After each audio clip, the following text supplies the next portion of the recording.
सास बिना ससुराल। शेखर के साथ वैवाहिक बंधनों में बंधने के बाद अर्चना मायके से रोते बिलखते विदा होकर ससुराल की देहरी पर खड़ी थी।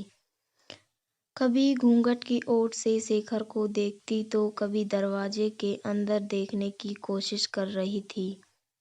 अंदर से कुछ आवाजों को सुनने के सिवा वो कुछ भी समझ नहीं पा रही थी। उसे ये तो पता था कि शेखर की माँ नहीं है, यानी वो सास बिना ससुराल में जाने वाली है।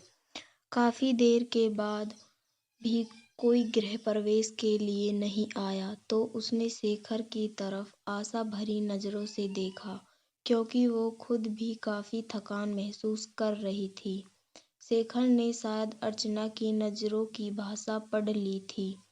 वो अपनी छोटी बहन को बुलाकर लाया और उसके कान में कुछ कहा। थोड़ी देर में बहन कुछ औरतों को साथ लेकर आई और अर्चना का गृह प्रवेश कराया। आगे भी कुछ रस्में हुई। इन सब के बीच अर्चना तो ये समझ ही गई कि सास बिना ससुराल का मतलब है बवाल। धीरे धीरे सारे रिश्तेदार चले गए। कोई अपनापन दिखाता तो कोई बेगानापन। सब अपने अपने तरीके से अपना और दूसरा का परिचय दे रहे थे। अर्चना कभी इनकी तो कभी उनकी बातें सुनकर परेशान हो रही थी। लेकिन धीरे धीरे ससुर पति और दो छोटी ननंद के साथ अर्चना अपनी गृहस्थी की गाड़ी को रास्ते पर लाने का प्रयास करने लगी। पति का प्यार, ससुर का दुलार और छोटी ननंद का स्नेह अर्चना को कब अल्हड़ लड़की से जिम्मेदार गृहिणी बना दिया, वो खुद भी नहीं समझ पा रही थी।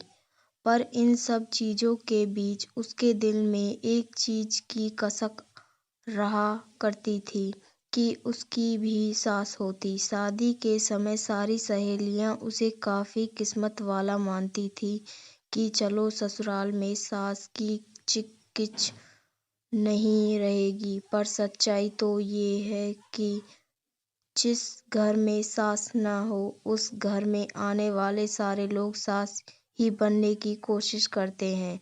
अर्चना भी इस बात को समझती थी, तभी तो दिल ही दिल में फैसला कर चुकी थी कि वो अपनी बेटियों को शादी सास बिना ससुराल में नहीं करेंगी। दोस्तों, कुछ रिश्ते नमक जैसे होते हैं। सास का भी रिश्ता कुछ इसी तरह का है। ससुराल का हर सुख बिन सास के फीका ही स्वाद देता है। ये कहावत भी सही है कि सास गले की फांस होती है जो ना निगली जाती है ना उगली जाती है, पर इनका रिश्ता काफी खास होता है।